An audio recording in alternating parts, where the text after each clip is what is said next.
Hello everyone, James Seska here with Peak Condition, and thanks for tuning in today.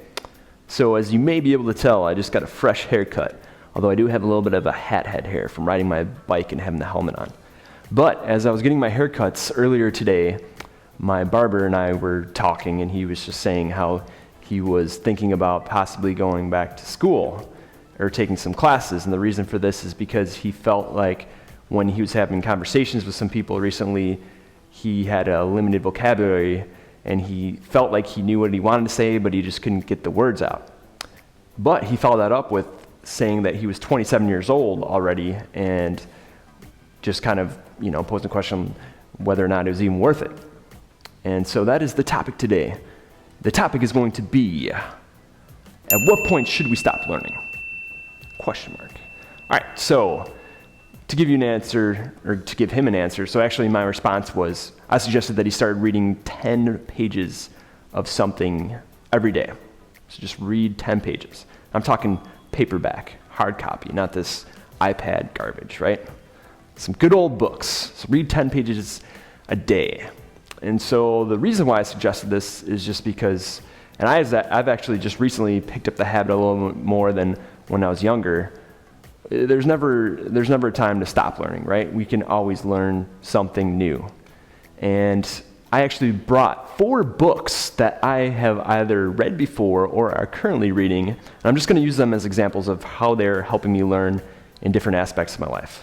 All right, so the first book is The Alchemist. All right, so The Alchemist. This is an amazing book, and I actually picked out 2 little passages from this book. There's literally so many good passages, just to give you an idea of what you're in store for, because I don't want to just tell you what book to read and then you have no idea what it's going to be about. All right, so here's one of my favorite passages out of like 20, and I highlight my books too when I read them. I don't know if anyone else out there does that. If you do, leave a comment. I have to do that. All right, so what is the world's greatest lie? The boy asked, completely surprised. It's this, that at a certain point in our lives, we lose control of what's happening to us, and our lives become controlled by fate. That's the world's greatest lie. And that is a great line, and I totally agree with that. And I think that can be applied to so many people who feel like, I know we all had hopes and dreams growing up, and a lot of us probably didn't achieve those goals that we had when we were kids. And then we just feel like our lives are controlled by fate, and we have no control over them. And that is the world's greatest lie. All right, and so one other passage that I'll read is, because I don't live in either my past or my future, I'm interested in only the present. If you can concentrate always on the present, you'll be a happy man. You'll see that there is life in the desert, and that there are stars in the heavens, and that tribesmen fight because they are part of the human race. Life will be a party for you, a grand festival, because life is the moment we're living right now.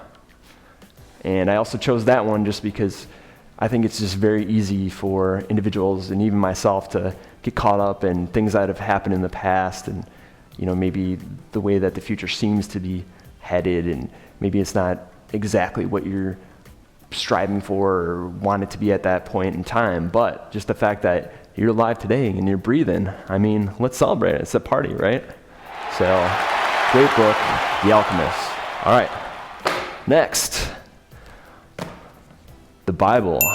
Ooh, and I know not everyone reads this, but this has been a very important book for me, and there's tons of verses that have been great for me and help me, and I'll just quote one. So Philippians 4, verse 13. I can do all things through him who strengthens me. And him, meaning Jesus. So also just in the sense of learning, so I'm actually trying to read cover to cover right now, so I'm, about a third of the way through. I'll read like 10 or 15 pages a night. I just think when I go to church every Sunday, I just try and take something from the sermon and kind of apply it to life, or use that as knowledge and learning as to different things that I can do in my daily life or for others. All right.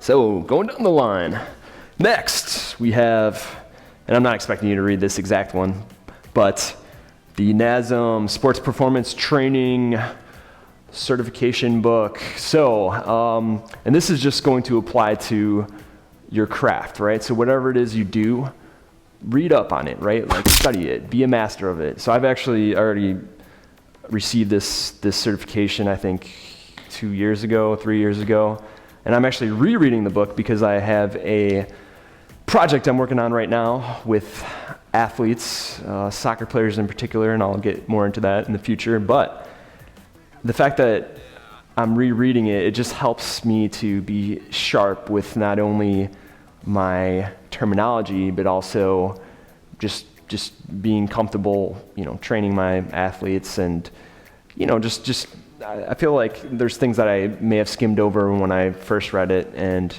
rereading has only been that much greater for my career and profession. So whatever it is you do, if you're a doctor, well, I mean, you have to get recertified anyway, just like I have to. Or we'll say if you are a salesperson, right? Read a book on sales. If you are a designer, read a book on designing. Just read something that's going to help you with your craft and help you to be the master of your craft. All right, so in the last book I am going to recommend is Influence, Science and Practice by Robert B. Cialdini. So this is an amazing book. It was actually referred to me by a client who runs a marketing firm, and he actually told me that he has all his employees read this, and they must read this before. And it is just going to open your eyes to ways that individuals peddle stuff and sell stuff and influence people. And then you can either use that in turn yourself for your advantage, and you can help prevent others from influencing you from, say, buying things that you wouldn't normally want to buy, but subconsciously they're actually influencing you. And so I'll read a little verse here so you can get an idea of what I'm talking about. All right, so participants in a consumer preference study were given a chocolate chip cookie from a jar and asked to taste and rate its quality. For half of the raters, the jar contained 10 cookies. For the other half, it contained just 2. As we might expect from the scarcity principle, when the cookie was one of only 2 available, it was rated more favorably than when it was one of 10. The cookie in short supply was rated as more desirable to eat in the future, more attractive as a consumer item, and more costly than the identical cookie in abundant supply. So that's just to give you a very minute example of what you can expect in this book. And they have tons of different principles that are sales tactics and influence tactics that they'll go over. So highly recommend that one. So those are the 4 books I recommend. And just getting back to the topic at hand, it's never too late to learn, right? And I think you all knew that coming in to this video, but I just wanted to refresh your minds just in case you forgot that. And, I made sure to let my barber know that as well. And, whether it's going back to school, maybe that's going to be very costly. There's so many other resources, right? You can go online and order a book for like $5. I mean, if you don't want to order the book, you could probably find it online for free. You could learn from some sort of master in their craft. And so I think what's important is not only learning and continuing to learn, but then passing on what you learn. So I think that's one of the greatest things we can do as well, not only to our youth, but to others, someone in need, right? Someone who, maybe a young trainer or something, has a question about how to run the business. I'm definitely going to help them out, because I was in those footsteps before. Or a soccer player. I actually brought this up on a different video, but I had a young guy approach me. He actually contacted me online. He was a soccer player from Germany. Basically, long story short, he was going to have to get deported to Germany if he didn't get a scholarship to school, and he didn't have any money to pay for training.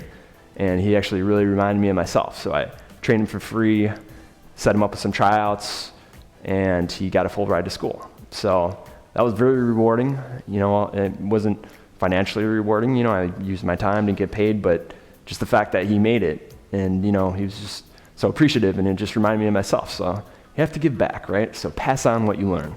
So thanks for watching, everyone. Leave a comment. I'm interested to hear your opinions on this subject. And remember to have a nice day. Always remember, you don't have to be an athlete to train like an athlete. Let's do it.